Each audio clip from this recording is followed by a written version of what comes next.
Buenas tardes. Me da mucho gusto compartir panel con este grupo de expertos. Gracias también al moderador. Saludo con mucho gusto a la subsecretaria de Relaciones Exteriores, embajadora Carmen Moreno Toscano, a la directora de la MECSID, a la secretaria ejecutiva de la MECSID, doctora Laura Elena Carrillo, y también me permito saludar al jefe de Cancillería de la Embajada de Italia en México, Tommaso Conilio. Me da mucho gusto verlo entre los asistentes. De verdad, una felicitación efusiva a la MECSID y a todo el equipo de la doctora Carrillo por esta iniciativa.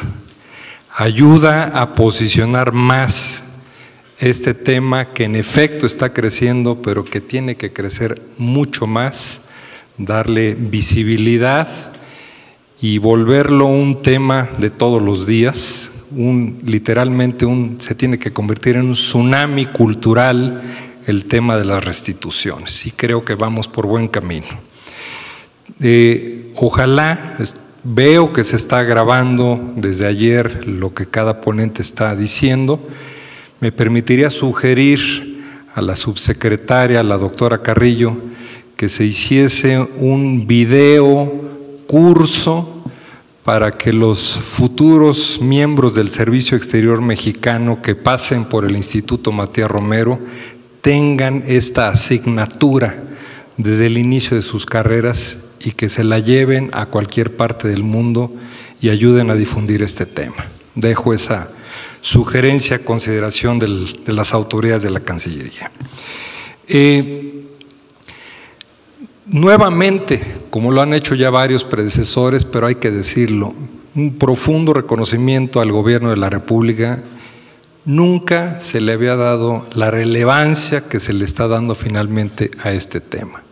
Con el liderazgo claramente de la Presidencia de la República, de la doctora Gutiérrez Müller, que ha abrazado desde el inicio de este gobierno esta agenda, y no es fácil, no solo por lo difícil, como lo han dicho muchos ponentes, que es el tema en sí, sino por la cantidad de actores que hay detrás de este tema. Espero no dejar a ninguno fuera, pero hay que mencionarlos.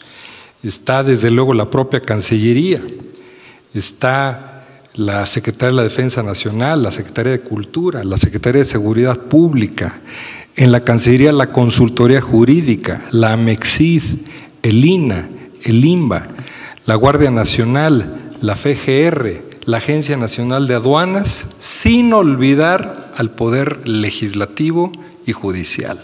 Qué compleja tarea, pero creo que se está avanzando también en la coordinación para que esta agenda progrese.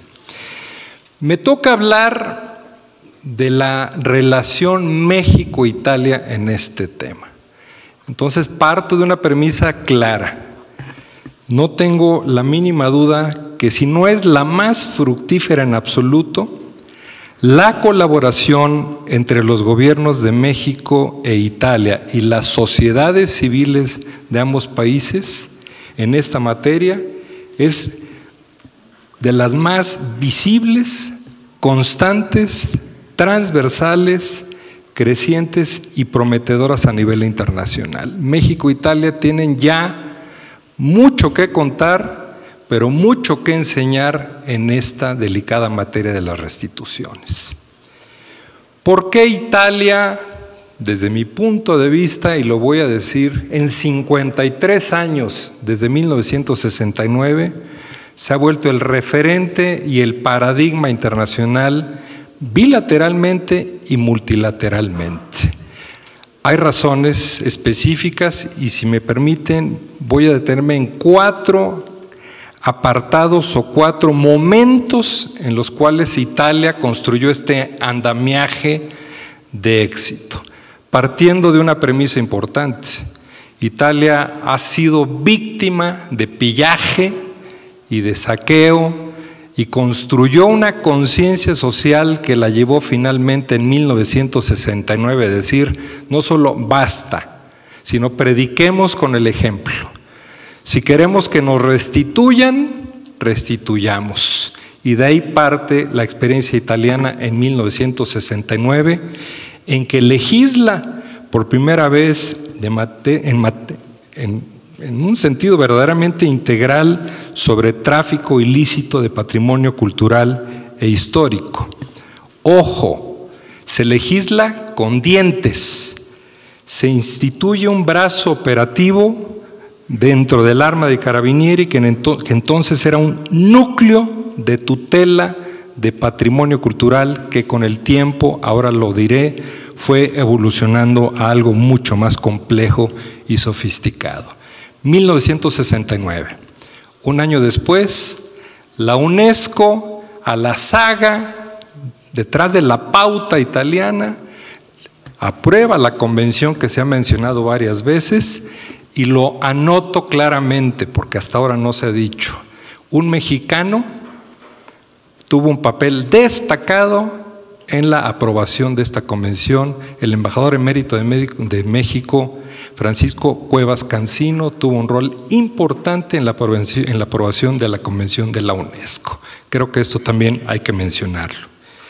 Pasaron 22 años y llegamos a 1992 para que en Italia el núcleo original del Arma de los Carabinieri de 1969 se transformara en una auténtica policía cultural y que se elevara al rango de Comandancia General para la tutela del patrimonio cultural, siempre dentro del Arma dei Carabinieri.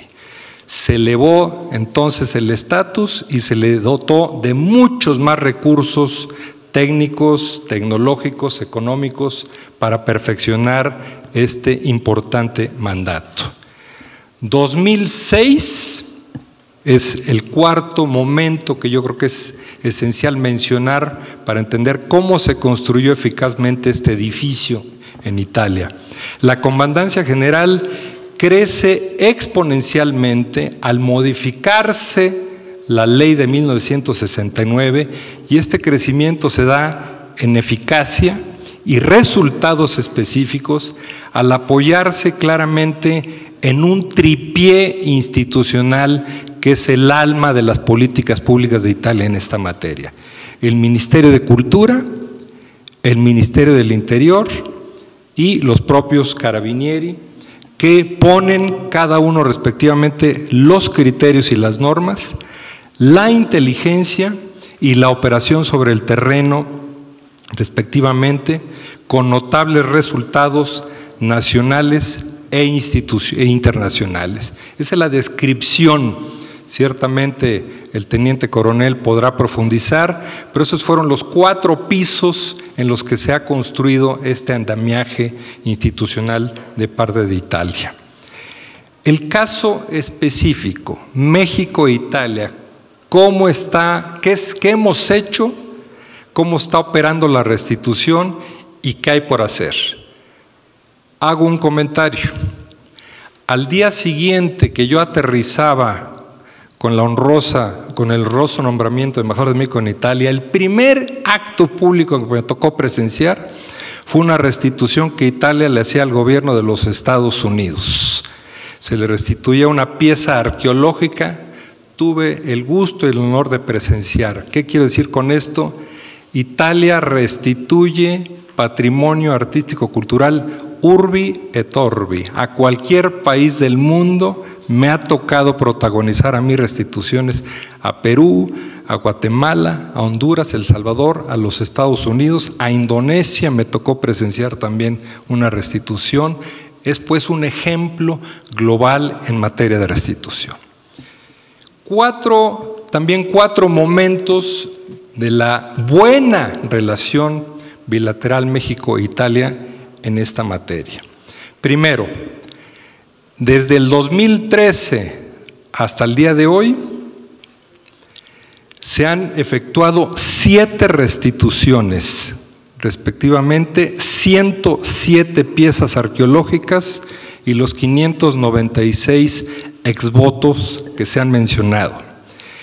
La propia secretaria de Cultura, Alejandra Frausto, y el canciller Marcelo Ebrard, respectivamente, les tocó recibir de propia mano sendas restituciones a la secretaria Frausto de los exvoto en el año 2019 y al canciller el 29 de octubre del año pasado 3 piezas arqueológicas en la sede de la Embajada de México en Italia. 7 restituciones hasta el momento en tan solo 9 años. Niente male, teniente coronel.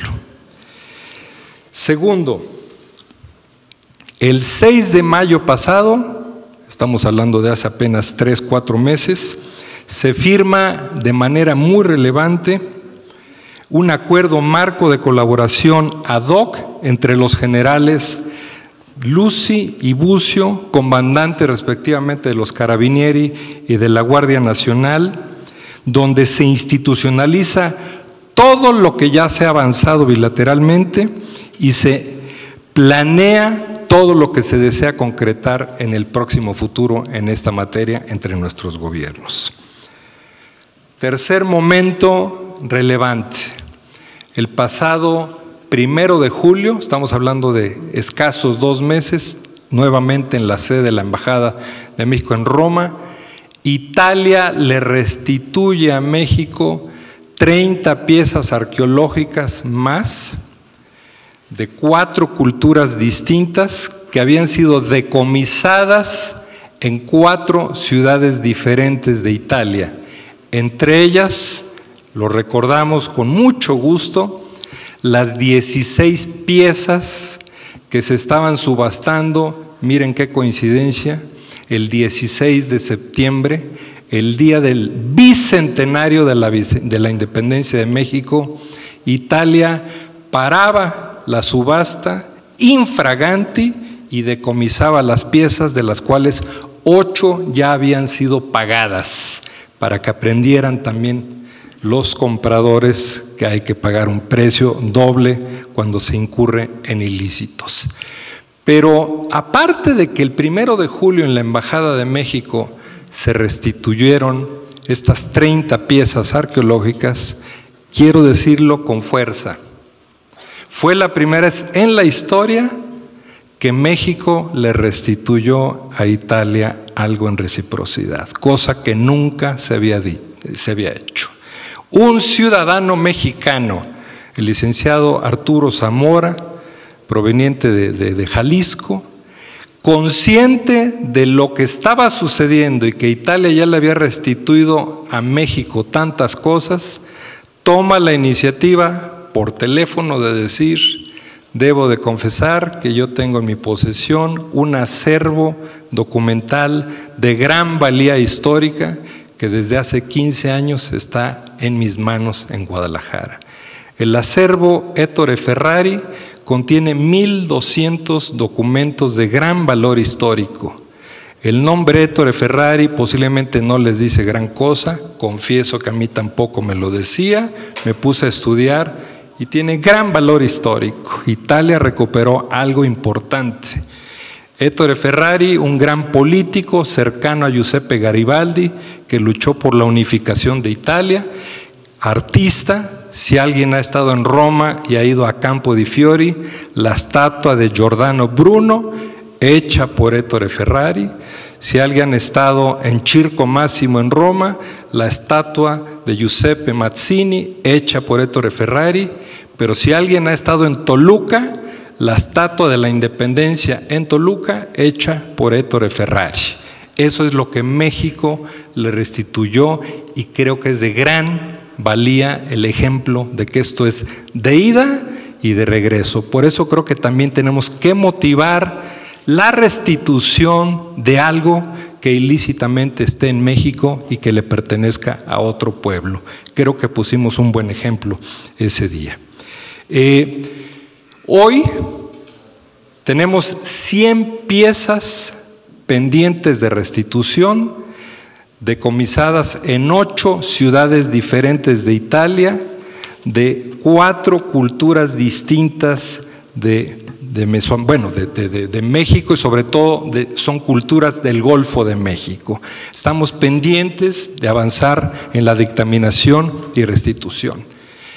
Comento brevemente que de esas piezas hay un lote que se decomisó en la ciudad de Monza, donde se correrá el Gran Premio de Fórmula 1 en 10 días. En Monza se decomisaron 26 piezas. ¿Cuál es el problema? Que provienen de 7 países diferentes de América Latina. Se nos pidió que los 7 países dictamináramos y dijéramos pertenecen a nuestra historia, a nuestra cultura. Solo México ha dictaminado hasta ese momento. Hay una fecha límite para hacerlo, de tal suerte que se corre el riesgo de que no recuperemos esas piezas porque otros países no han podido o no han sabido dictaminar. Esto me da pauta, doctora Carrillo, para sugerir, creo que aquí se abre una agenda interesante para la Mexid en América Latina.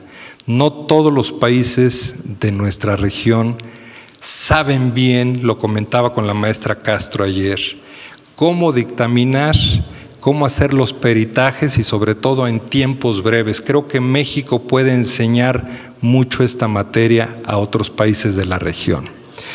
Cierro con lo que yo creo sigue por hacer en la relación bilateral México-Italia en esta materia y lo deseable.